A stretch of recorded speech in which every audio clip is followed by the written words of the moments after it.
Oke, katanya Jokowi periode 3 periode cancel, perpanjangan masa jabatan nggak jadi. Berarti kita dorong katanya Prabowo Jokowi. Ya kalau sebelumnya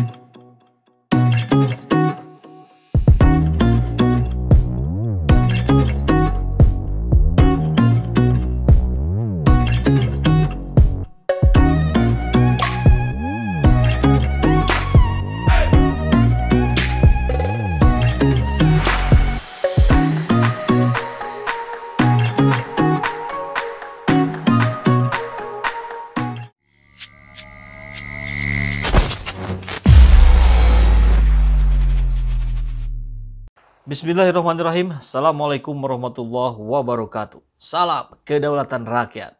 Sahabat semua, hari ini orang disebut sebagai pro Jokowi itu ternyata dianggap memalukan. Kalau dulu mungkin 5-7 tahun lalu itu adalah sebuah kebanggaan yang kemudian ditunjukkan kemana-mana. Saya projo, saya projo.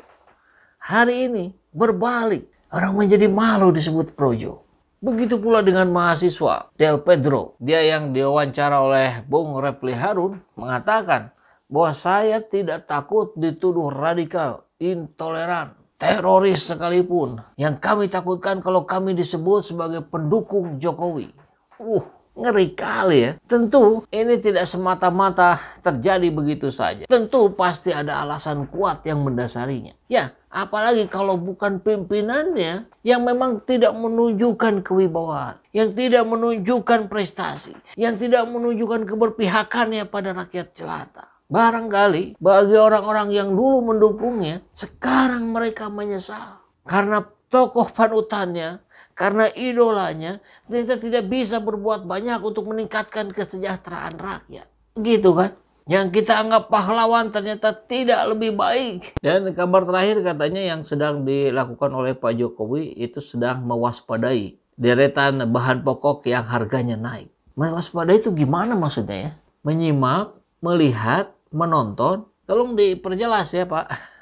Jangan selalu membuat bingung rakyat. Dan ini ada kabar menarik juga dari Kemensesnek. Kita simak kabar beritanya ya. Kementerian Sekretariat Negara tengah membuat polling julukan yang paling tepat bagi Presiden ke-7 RI Joko Widodo di akun media sosial. Ditampilkan pula julukan bagi 6 presiden sebelumnya. Bagi Menteri Pemuda Olahraga mantan kali ya era SBY Roy Suryo, Kemensesnek seolah-olah sedang membuat polling terkait julukan yang tepat untuk Presiden Joko Widodo.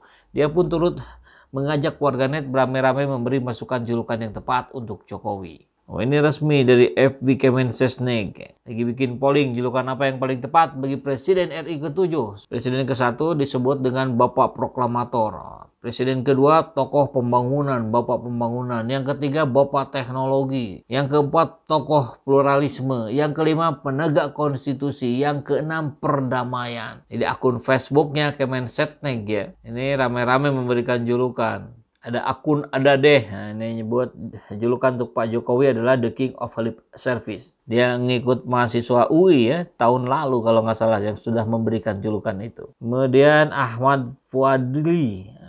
Nambahin The King of Lip Service, Bapak Utang Indonesia, Bapak Ingkar Janji. Ya, ini yang seperti saya bilang di berbagai video sebelumnya bahwa memang sulit sekali bagi pemerintahan hari ini untuk bergerak, bahkan untuk bergerak sekalipun sulit. Karena gerak ke sini dituduh aneh-aneh, bergerak ke sini dituduh macam-macam, bergerak ke depan dicurigai. Memang sulit ya ketika nasi sudah menjadi bubur, itu tidak bisa lagi dikembalikan menjadi nasi. Ya perumpamaan ketika kita dibohongi berkali-kali oleh teman kita, maka berikutnya dia berbicara jujur pun kita nggak percaya. Itu yang terjadi pada pemerintahan hari ini. Ya seperti julukan ini kan akhirnya menjadi bulan-bulanan netizen. Atau bahkan mungkin lebih tepatnya ekspresi. Ini ekspresi rakyat terhadap pemimpinnya hari ini. Saya sih sebetulnya sedih sekali. Bagaimana seorang pemimpin tidak dihormati, tidak dihargai oleh rakyatnya sendiri. Tapi dan mau gimana lagi? Justru karena rakyatnya lah yang selama ini berharap besar terhadap Pak Jokowi tapi tidak terrealisasi. Berbagai kondisi yang dijanjikan tidak dipenuhi. Yang terakhir misalkan Pak Jokowi bilang sudahi wacana 3 periode dan perpanjangan masa jabatan. Dia di atas begitu, di bawah tetap saja ada deklarasi, ada pergerakan ini itu, ada tempelan stiker di mobil mewah, 3 periode Jokowi. Hal apa yang kemudian membuat rakyat bisa mempercayai? Indikatornya terus menerus sebaliknya. Ini bahkan sekarang muncul lagi. Oke, katanya Jokowi periode 3 periode cancel, perpanjangan masa jabatan nggak jadi.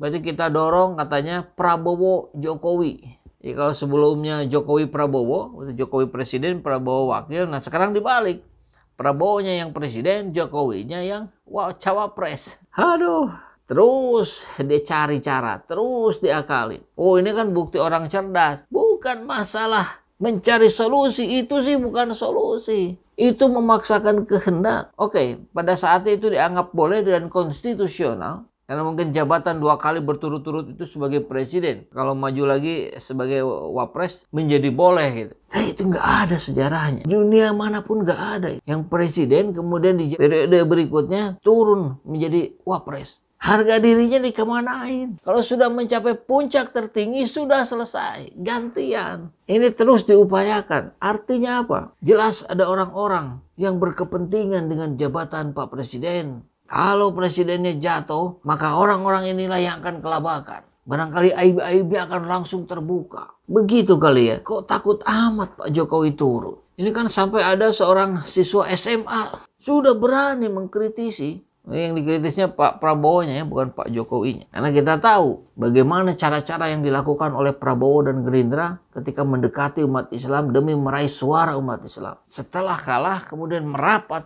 ke musuh politik tentunya. Kemudian ditinggalkanlah itu umat Islam. Ulama habaib ditinggalkan. Bahkan ketika ulamanya tersandera di dalam jeruji tahanan tidak dibantu. Tidak ada statement apapun.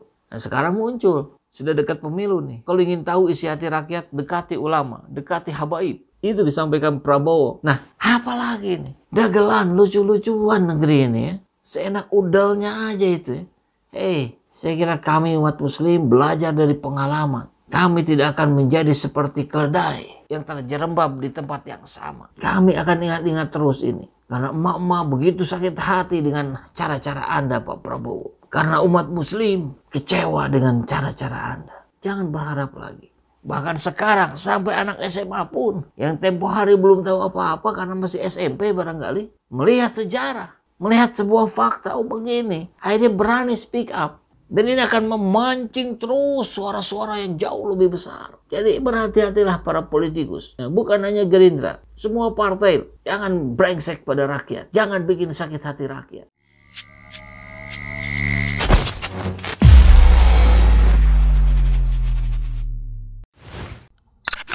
Alhamdulillahirrabbilalamin. Saat ini banyak sekali sahabat-sahabat dari Saiful Zaman Channel yang menjadi patron dari kegiatan ini. Yang mendukung, yang mensupport dengan berbagai cara. Luar biasa. Via WhatsApp, via grup, via media sosial lainnya. Bahkan tidak sedikit yang kemudian mendonasikan uangnya untuk perjuangan kami di medan dakwah ini. Ya jelas hal ini sangat membantu keberlangsungan channel ini karena kebutuhan pun kemudian bertambah. Tidak bisa lagi ini dikerjakan oleh 1-2 orang. Kita harus merekrut lebih banyak orang. Dan itu jelas membutuhkan dana yang tidak kecil. Oleh karena itu buat sahabat-sahabat semua yang terus mendukung kami. Doakan juga kami untuk mampu istiqomah. Untuk mampu terus menyuarakan dan menggemakan suara hati rakyat. Dan seperti biasa bagi yang ingin membersamai kami dengan membantu operasional channel ini. Sahabat bisa mendonasikannya ke nomor rekening yang ada di bawah sini.